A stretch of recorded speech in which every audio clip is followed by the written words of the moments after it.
Londres. La capitale britannique est le centre névralgique de la franc-maçonnerie mondiale. Le Freemasons Hall abrite le siège de la plus ancienne loge du pays.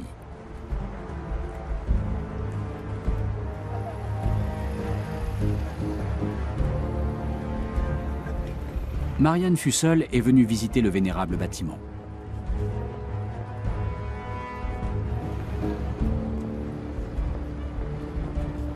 L'historien va-t-il en apprendre davantage sur les véritables buts de la confrérie? Il espère obtenir des réponses de John Hamill.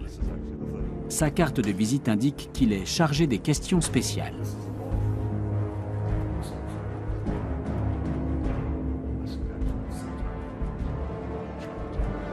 Partout, des objets et des symboles offrent un aperçu de la représentation du monde maçonnique.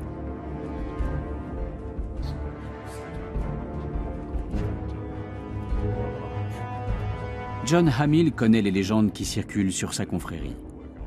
Sur Internet, les théories du complot fleurissent. La franc-maçonnerie serait responsable de la Révolution française. La Première Guerre mondiale figurerait aussi sur la liste de ses méfaits.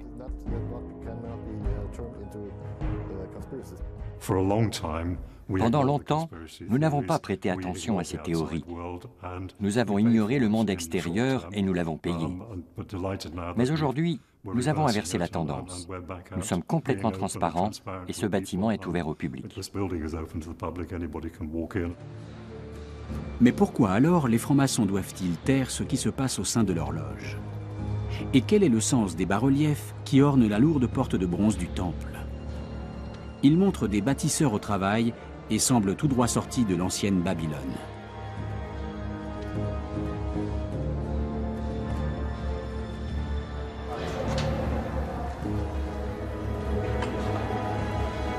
À l'intérieur du temple, de nombreux signes renvoient aux racines symboliques de la franc-maçonnerie.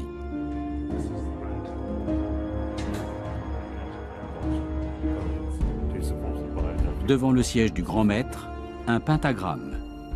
Ces 5 branches représentent les 5 vertus: sagesse, justice, force, mesure et zèle.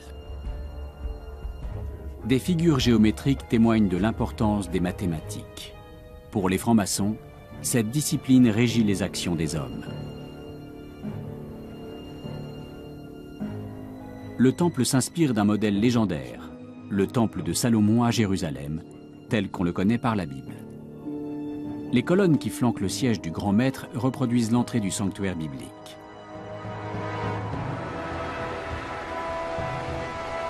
Les 2 colonnes, appelées Yachin et Boaz, ornaient le parvis du premier temple de Jérusalem.